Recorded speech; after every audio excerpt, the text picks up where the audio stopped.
कवनी देई मोतियन बारन चुए सूजी मड़वे के बीचे बैठी बेटी हो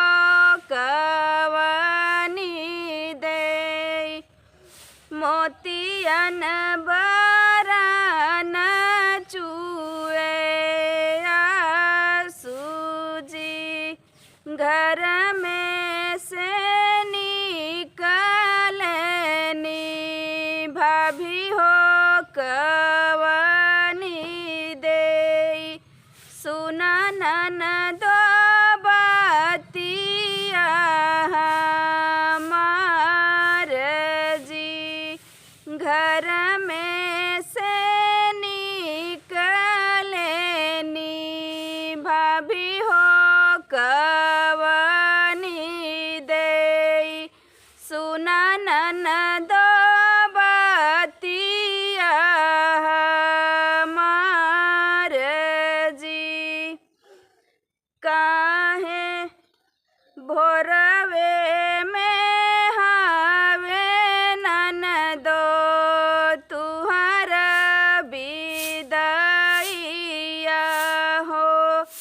काहे तुहरा मनवा उदास जी भोरवे में हावे ननदो तुहरा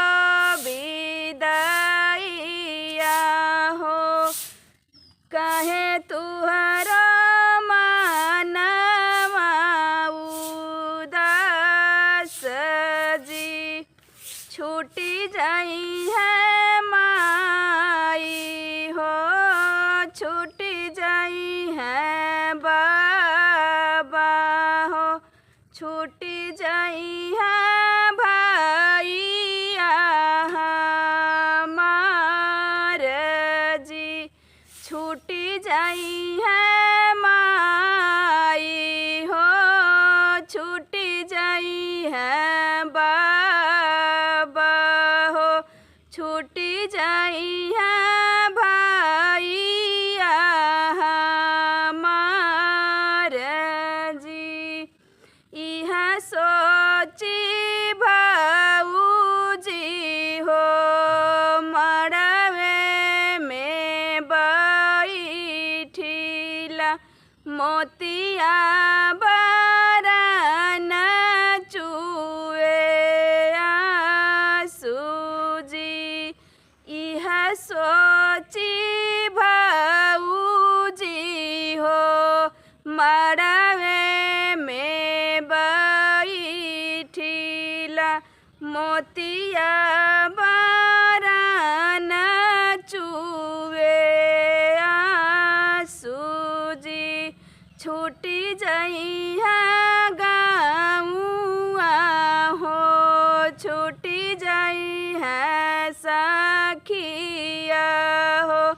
छूटी जाई है नाई हर हमार जी छूटी जाई है भाऊजी हो रामार सोइया हो छूटी जाई है भाऊजी हमार जी छूटी जाई है भाऊजी हमार जी जनी रोवा ननदो हो जनी रोवा ननदो हो भैया पाठौ बछव मास जी जनी रोवा ननदो हो जनी रोवा ननदो हो भैया